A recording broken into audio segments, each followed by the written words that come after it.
Meeting शुरू करने से पहले हमने छत्रपति शिवाजी महाराज, बसवण्णा जी, महात्मा फूले जी, साहू महाराज और हमारे जो महापुरुष हैं उनका फूलों से आदर किया।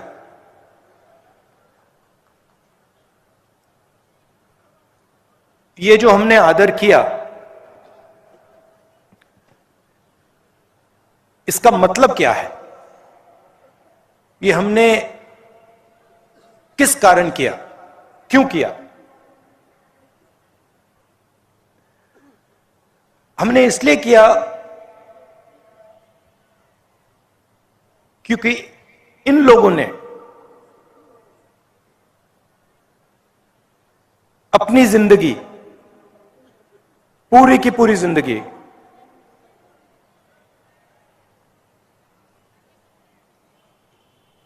तपस्या तपस्या तपस्या की। इन्होंने और कुछ काम ही नहीं किया।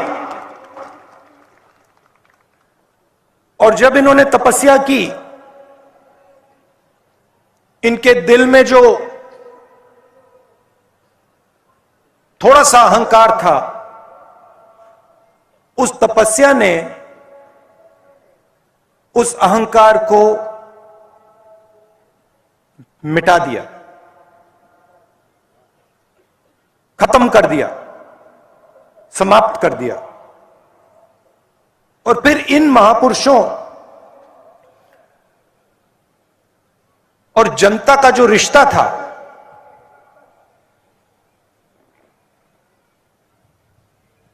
वो बिल्कुल दूसरे तरीका का रिश्ता था। उनकी तपस्या का हम आदर करते हैं। उन्होंने जो दिल से अहंकार मिटाया, उसका हम आदर करते हैं। और जो इनका रिश्ता था हिंदुस्तान के लोगों से, उसका हम आदर करते हैं। इसीलिए आज हमने इनके सामने हाथ जोड़े, इसीलिए आज हमने इनके सामने फूल रखे। ये देश तपस्या का देश है।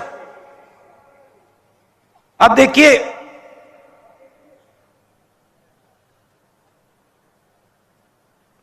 जिनके भी सामने हम हाथ जोड़ते हैं, वो सब के सब तपस्वी हैं। गांधी जी को देखिए, शिवाजी महाराज को देखिए, सरदार पटेल को देखिए। ये देश जब भी अपना सिर झुकाता है, हाथ जोड़ता है, तपस्या के सामने अपना हाथ जोड़ता है। सच्चाई है। और तपस्या सिर्फ इन महापुरुषों ने नहीं की। मैंने कहा, यह देश तपस्वियों का देश है।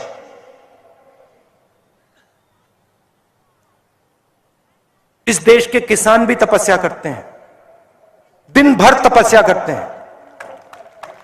इस देश का मजदूर तपस्या करता है।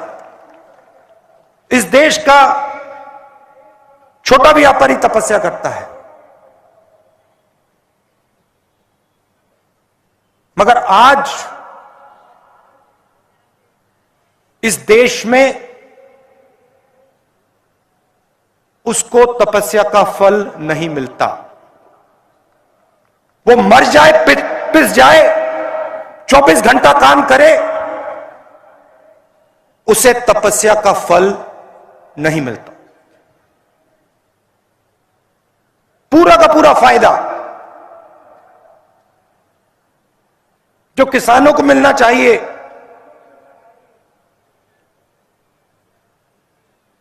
फ्री में नहीं, मुफ्त में नहीं, तपस्या के लिए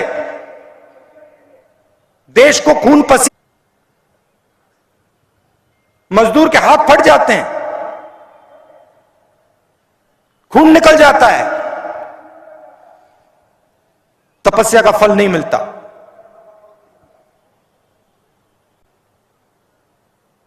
नरेंद्र मोदी जी ने कुछ साल पहले नोटबंदी की।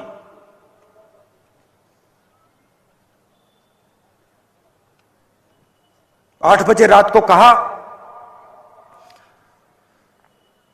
भाइयों और बहनों,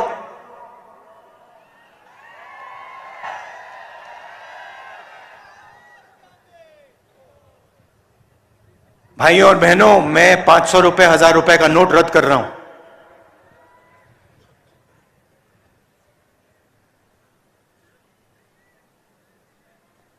काले धन के खिलाफ मैं लड़ाई लड़ रहा हूं। और कुछ दिन बाद उन्होंने कहा, अगर काला धन नहीं मिटा तो मुझे फांसी से लटका देना। क्या इमोशन, क्या शब्द, फिर आंसू भी निकले। उनकी अलग तपस्या है,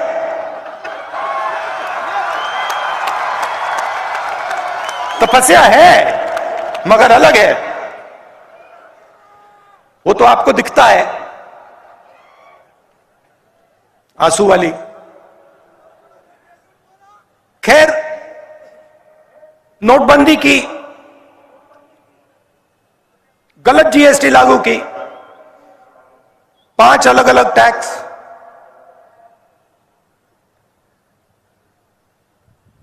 28% तक टैक्स।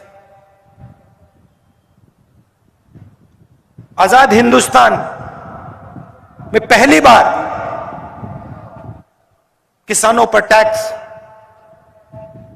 फर्टिलाइजर पर टैक्स, उनके औजारों पर टैक्स। आपकी सड़कों पे मैं चल रहा हूं,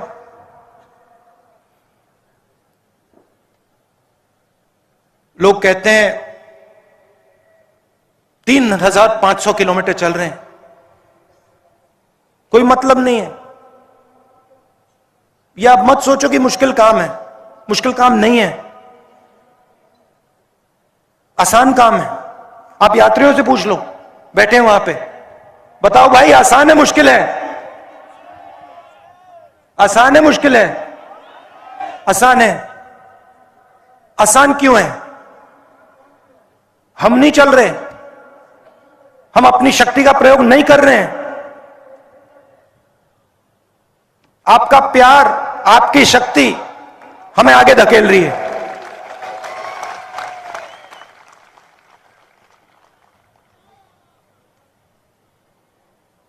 सुबह उठते हैं, आज 6 बजे से हम चल रहे हैं,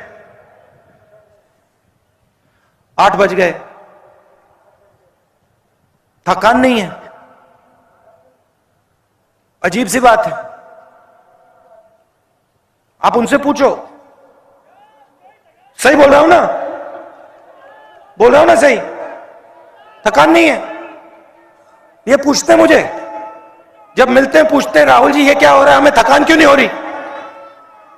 थकान इसलिए नहीं हो रही कि वो हिंदुस्तान की शक्ति आपके पीछे है, किसानों की शक्ति आपके पीछे है, मजदूरों की शक्ति आपके पीछे है। कैसे होगी थकान? हो ही नहीं सकती। हम सड़क पे चलते हैं, आपसे मिलते हैं, 7-8 घंटे चलते हैं, किसानों से मिलते हैं, युवाओं से मिलते हैं, मजदूरों से मिलते हैं, स्टूडेंट से मिलते हैं, सबसे मिलते हैं, आपकी बात सुनते हैं, आपका दर्द समझते हैं। मैं अकेला नहीं, ये सब कांग्रेस पार्टी के नेता सब चल रहे हैं, घर कोई नहीं बैठा। घंटों चल रहे हैं। उन्हीं सड़कों पे चल रहे हैं जिन पे आप चलते हो। हवाई जहाज में नहीं, गाड़ी में नहीं, सड़क पे। और आपकी बात सुन रहे हैं। और बहुत समझने को मिल रहा है। आज छोटा सा बच्चा आके मुझसे बात करता है, दो भाई। मैंने पूछा क्या करते हो, क्या करना चाहते हो? पढ़ाई कर रहा हूं। क्या करना चाहते हो? सॉफ्टवेयर इंजीनियर बनना चाहता हूं। स्कूल जाते हो? हां, स्कूल जाता हूं। सपना है सॉफ्टवेयर इंजीनियर बनने का। मैंने गलती से पूछ लिया। मैंने पूछा तुमने कभी कंप्यूटर देखा है? कहता है मैंने कभी कंप्यूटर नहीं देखा। मुझे बुरा लगा। मैंने कहा तुम्हारे स्कूल में कंप्यूटर नहीं है क्या? नहीं, कोई कंप्यूटर नहीं है। क्यों नहीं है कंप्यूटर स्कूल में?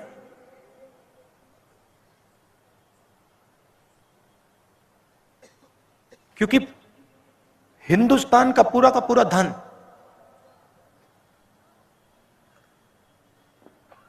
दो तीन उद्योगपतियों के हाथ जा रहा है, इसलिए कंप्यूटर नहीं है स्कूल में।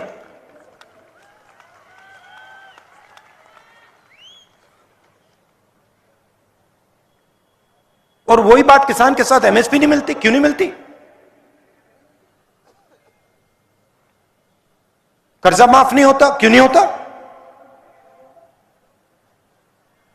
मजदूर भी वही कहता है मनरेगा का पैसा नहीं मिलता, काम नहीं मिलता। क्यों नहीं मिलता?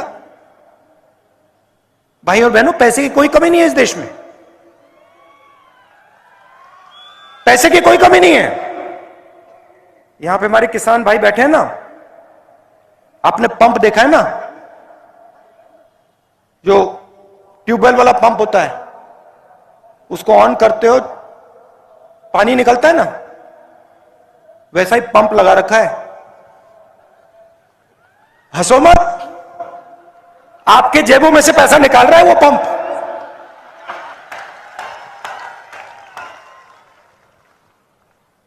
उधर बटन दबता है, दिल्ली में, बंबई में, मुंबई में बटन दबता है, पंप चालू होता है, किसानों के जेब में से पैसा निकलता है, मजदूरों के जेब में से पैसा निकलता है। नोटबंदी की, जीएसटी लागू की, आप किसी भी छोटे व्यापारी से पूछ लो, किसी भी स्मॉल और मीडियम बिजनेस वाले से पूछ लो। आज मेरे साथ चले, मैंने पूछा भैया बात बताओ, नोटबंदी से पहले आप कितने लोगों को रोजगार देते थे? कहता है 300। मैंने कहा नोटबंदी और जीएसटी के बाद आप कितने लोगों को रोजगार देते हो? कहता है 50। मैंने कहा वो जो 250 लोग थे उनका क्या हुआ? कहता मुझे नहीं मालूम।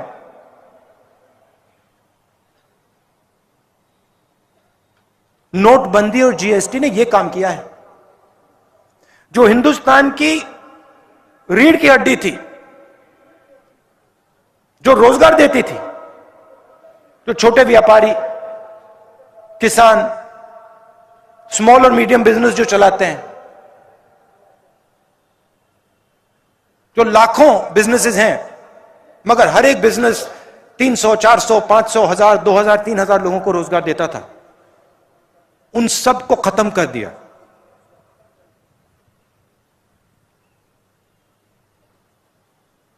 खत्म।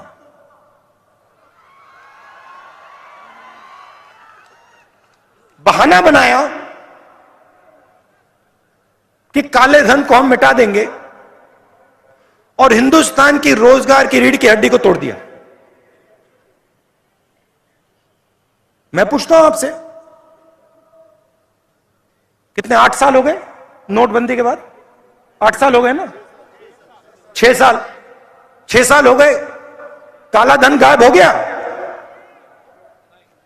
खत्म। बाय ना। काला धन बढ़ गया 15 लाख।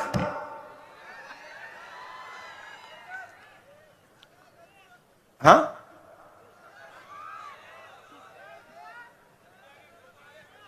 जैसे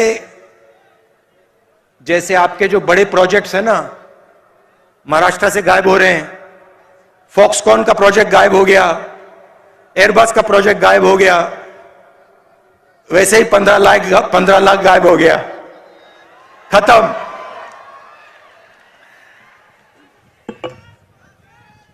और ये जो इनकी पॉलिसीज हैं, इससे डर फैलता है। आप किसान को एमएसपी ना दो, किसान का कर्जा माफ मत करो, उसको सही रेट ना दो, उसके दिल में भय पैदा होता है। आप युवा से कहो कि देखो, तुम्हें हम रोजगार नहीं देंगे, तुम्हारे माता पिता ने तुम्हारी शिक्षा में लाखों रुपए डाले हैं, मगर तुम्हें रोजगार नहीं मिलेगा, उसके दिल में डर पैदा होता है। मजदूर से कहो मनरेगा बंद कर देंगे, उसके दिल में डर पैदा होता है। और इस डर को नरेंद्र मोदी जी और बीजेपी नफरत में बदलते हैं। ये काम करते हैं और इसके खिलाफ, डर के खिलाफ और नफरत के खिलाफ, ये हमने भारत जोड़ो यात्रा शुरू की है।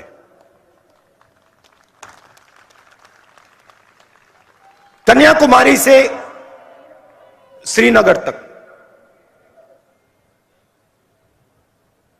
3600 किलोमीटर पैदल। और आप पूछ लो, बहुत मजा आ रहा है सबको, कुछ कष्ट नहीं हो रहा। आपसे मिल रहे हैं, आपसे सीख रहे हैं, बहुत मजा आ रहा है। और इस यात्रा को कोई शक्ति नहीं रोक सकती। ये जाएगी श्रीनगर, वहां पे तिरंगा फहराएगी।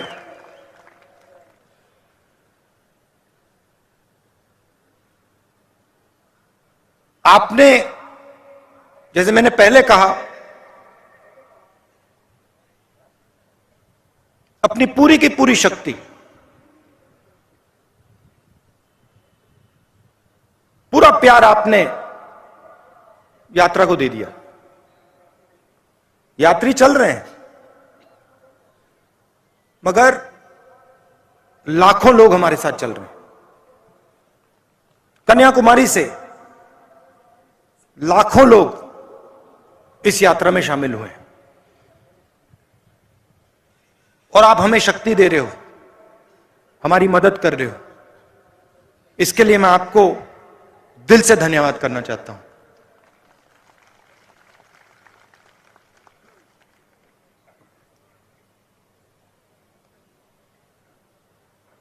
बहुत अच्छा लग रहा है।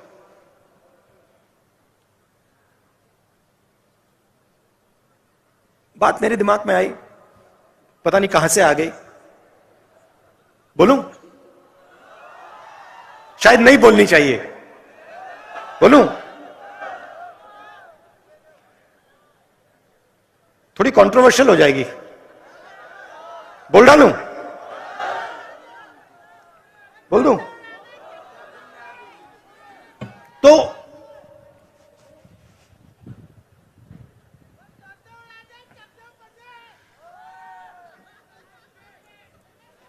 बताता हूं, बोल देता हूं। चलो, मैं केदारनाथ गया एक बार।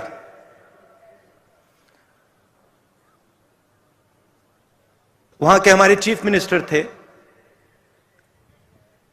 उन्होंने मुझे कहा कि देखो, केदारनाथ जाना है। मेरे ऑफिस में आए, उन्होंने कहा केदारनाथ जाना है, तो कह रहे थे मुझे मैंने सुना और पता नहीं मेरे मुंह से बात निकल आई, एकदम बात निकली। उन्होंने मुझे कहा कि देखो आप हेलीकॉप्टर से केदारनाथ जा सकते हो। जैसे ही उन्होंने ये बोला, मैंने कहा मैं हेलीकॉप्टर से केदारनाथ नहीं जाऊंगा। मैं अगर केदारनाथ जाऊंगा तो मैं पैदल जाऊंगा, क्योंकि मैंने सोचा कि अगर मैं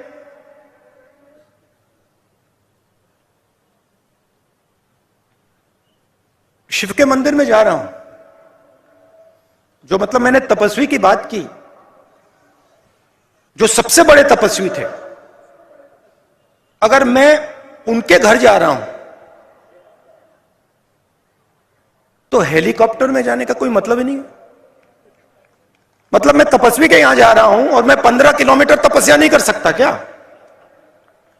तो मैंने कहा देखो मैं जाऊंगा मगर हेलीकॉप्टर लेकर नहीं जाऊंगा, पैदल जाऊंगा। कहते हैं ठीक है। मैं पैदल गया, वहां पे बहुत अच्छा लगा। बड़ी ठंड थी, 16-17 किलोमीटर है, मतलब पता लगता है कि मतलब केदारनाथ जा रहे हैं, पता लगता है।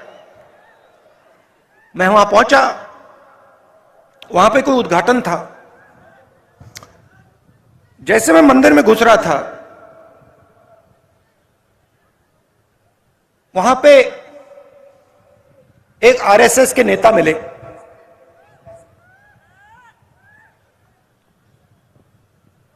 मैंने नमस्ते की।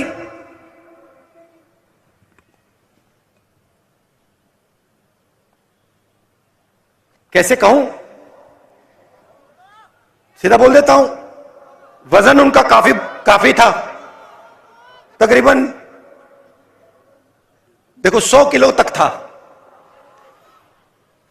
तो हम अंदर जा रहे थे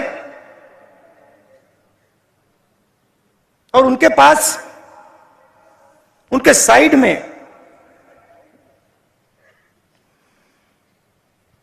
एक नौकर था और नौकर के सिर पर इतनी बड़ी टोकरी थी, उसमें फल लगे थे, फल थे। मैंने देखा, मैंने कहा सर ये क्या है?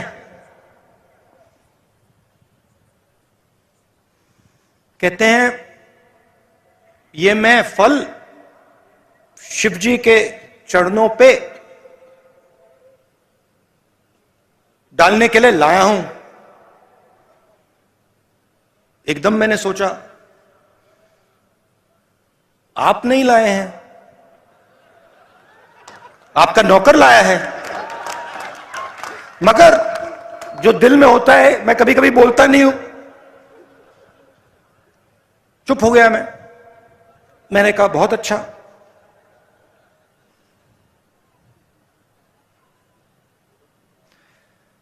मुझे देखते हैं, कहते हैं आप कब आए? मैंने कहा मैं तो कल रात को आया था। आप कैसे आए? मैं तो चल के आया, 100 किलो का वजन था, तो मैंने बदतमीजी नहीं करनी थी, तो मैंने सवाल नहीं पूछा, मैं चुप हो गया। मगर उन्होंने कहा मैं तो हेलीकॉप्टर से आया। मैंने सोचा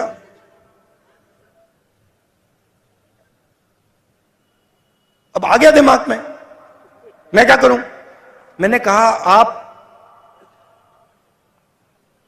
सबसे बड़े तपस्वी के घर आए हैं। बोला नहीं, आप सबसे बड़े तपस्वी के घर आए हैं, मतलब दुनिया का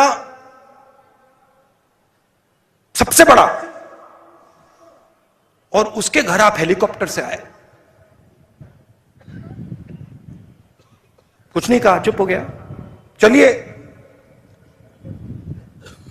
हम गए, धक्का मुक्की हुई वहां पे। मुझसे बुजुर्ग थे तो मैंने कहा आप आइए। गए, उन्होंने मतलब हाथ जोड़े, पूजा हुई, मैंने भी हाथ जोड़े, पूजा खत्म हुई, बाहर निकले। मुझे कहते हैं राहुल जी, आपने शिव जी से क्या मांगा?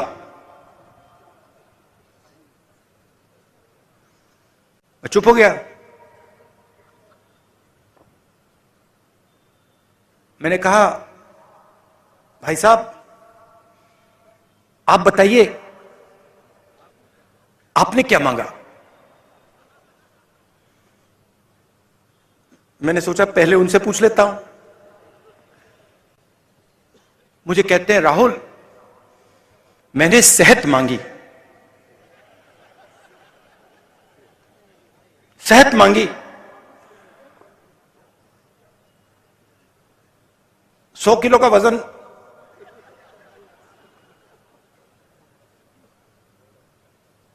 शिव जी से सेहत मांगी। अगर आप केदारनाथ पैदल आ जाते सेहत मिल जाती।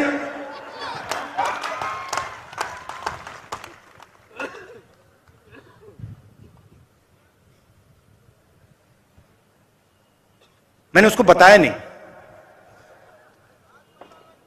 अब मैं आपको बताऊंगा, मगर उसको मैंने नहीं बताया। उसको यह बात शायद समझ ना आती। उनका दूसरा तरीका है, हमारा दूसरा तरीका है। मैंने शिव जी से कुछ नहीं मांगा, कुछ नहीं मांगा।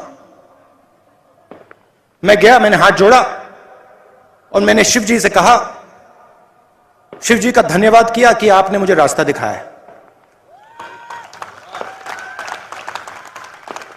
यह फर्क है आरएसएस में और कांग्रेस पार्टी में। यह फर्क है गांधी जी में और सावरकर जी में। हम कहते नहीं हैं, हम कर देते हैं।